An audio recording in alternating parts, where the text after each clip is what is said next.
લેવા જઈએ છીએ. તમારે કાંઈ લેવાનું છે? ના, અને હા, બહુ મોંઘું શાક લેતી નહીં.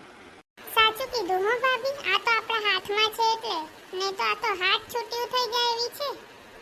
મને તો એ ખબર નથી પડતી કે તારો લાડવા કાળી સીવડીમાં શું જોઈ ગયો હશે કે પાણીને લઈ આવ્યો.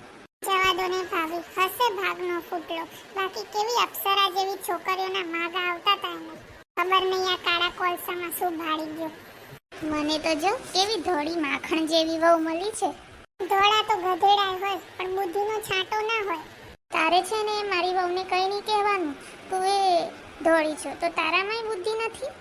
મૂકો ને ભાભી, એ બે વહુઓના લીધે આપણે શું કામ ઝઘડવું પડે. હવે એ બધું તો સમજ્યા, પણ આ કાઢીને કાઢી મૂક ને.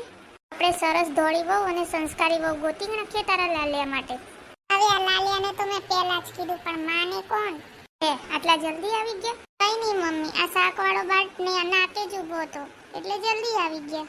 મમ્મી, શાક શેનું કરવું છે? તારે જેનું કરવું હોય ને એનું કર, પણ તારા ડાચા જેવું કાળું ના કરતી. બાકી તમે સિયાને બોલવાનો એક પણ મોકો નથી મૂકતા નહીં. હું કાળા નહીં તો શું ધોળા કહીએ?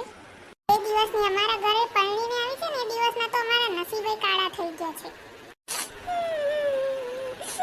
બસ ને, થઈ ગઈ ને શાંતિ. ના કરતા બીજા ઘરના લોકો નોકર સાથે પણ સારો વ્યવહાર કરતા હશે.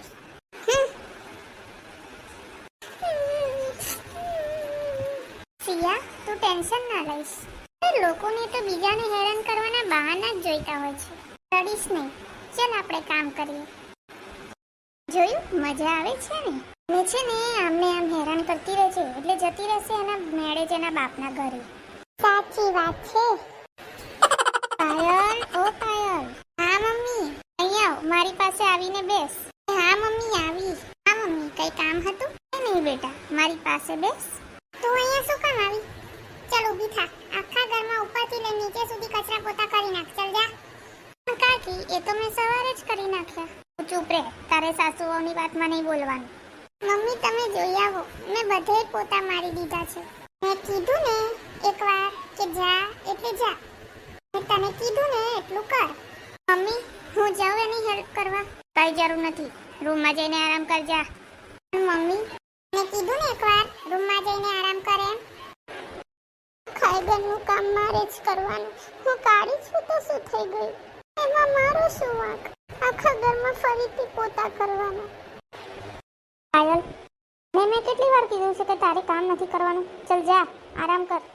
પણ આ ઘરની વહુ જ છું ને, મને કોને આરામ કરવાનું? હવે છાની માની બેસ નહીં.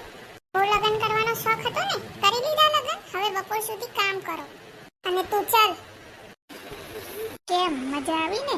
હા, આ રીતે હેરાન કરતી રહીશ ને તો 2 દિવસમાં એના બાપના ઘરે જતી રહેશે. સાચી વાત. મમ્મી, આ શું બોલો છો તમે? બરાબર તો કે છે, એવી કાળી કલટી મારા ઘરમાં નથી જોઈતી મારે. મૂક ને એ બધું. તારી વહુ કામ કરે છે કે નહીં એ તો જો.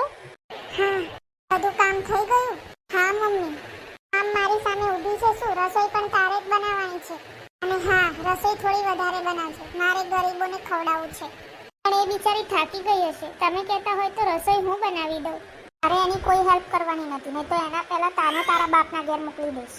પણ મમ્મી, બોલવામાં થોડી સભ્યતા રાખો તમે.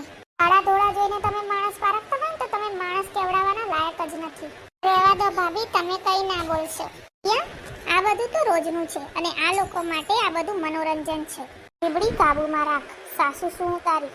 મમ્મીજી, મારે કહેવું તો ના જોઈએ, પણ મારા સસરા અને કાકા સસરા એ તો સિયા કરતા પણ શ્યામ છે. તો શું તમે એમની સાથે પણ આવું વર્તન કરો છો? મોં સંભાળીને વાત કર પાયલ. કાકીજી, મોં સંભાળીને જ વાત કરું છું. એ લોકો પણ કાળા જ છે. ક્યારે તમને કોઈ વાતનું ઓછું આવવા દીધું છે? ક્યારે તમને કોઈ વાતની બાંધછોડ કરી છે? કાળું ધોળું તો માણસનું ખાલી ચામડું હોય છે, પણ માણસના વિચારો કોઈ દિવસ કાળા નથી હોતા. હવે તું અમને શીખવાડીશ કે અમારે શું કરવું અને શું ના કરવું. કાકીમાં, તમને યાદ છે જ્યારે તમને 10 દિવસ તાવ આવ્યો હતો ત્યારે એ 10 દિવસ સિયા ઊભા પગે તમારું કામ કરતી હતી, તમારી સેવા કરતી હતી. હું નથી આવી તમારી સેવા કરવા. મમ્મી, તમે એ કેવી રીતે ભૂલી ગયા કે જ્યારે તમારી કમર ભાંગી ગઈ હતી ત્યારે હું અહીંયા નથી, મારા પિયર હતી. ત્યારે તમારી સેવા કઈ કાકીએ નથી કરી, આ સિયાએ જ કરેલી. તમે આ વાતને કેમ ન ભૂલી ગયા? વાત તો સાચી છે તારી કે કાળું ધોળું તો માત્ર ચામડીનો રંગ હોય. એનું હૃદય તો એકદમ સાફ જ છે. બિચારી કોઈ દિવસ ઊંચા અવાજે બોલી નથી. અરે હું તો એ પણ ભૂલી ગઈ કે મારા દીકરામાં ખોળખા પણ હોવા છતાં મારી વહુએ મારું ઘર બાંધી રાખ્યું. કંઈ નહીં, જે થયું એ ભૂલી જાઓ બધા. મારે તો બસ ખાલી એટલું જ જોઈએ છે કે આપણે બધા આગળની છત્રછાયામાં હળી મળીને રહીએ. સારું, તો હું બધા માટે રસોઈ બનાવી દઉં. ના, ઊભી રહે. પાયલ, તું જા, એની મદદ કરાવ. પાક્કું ને કાકી? હા જા.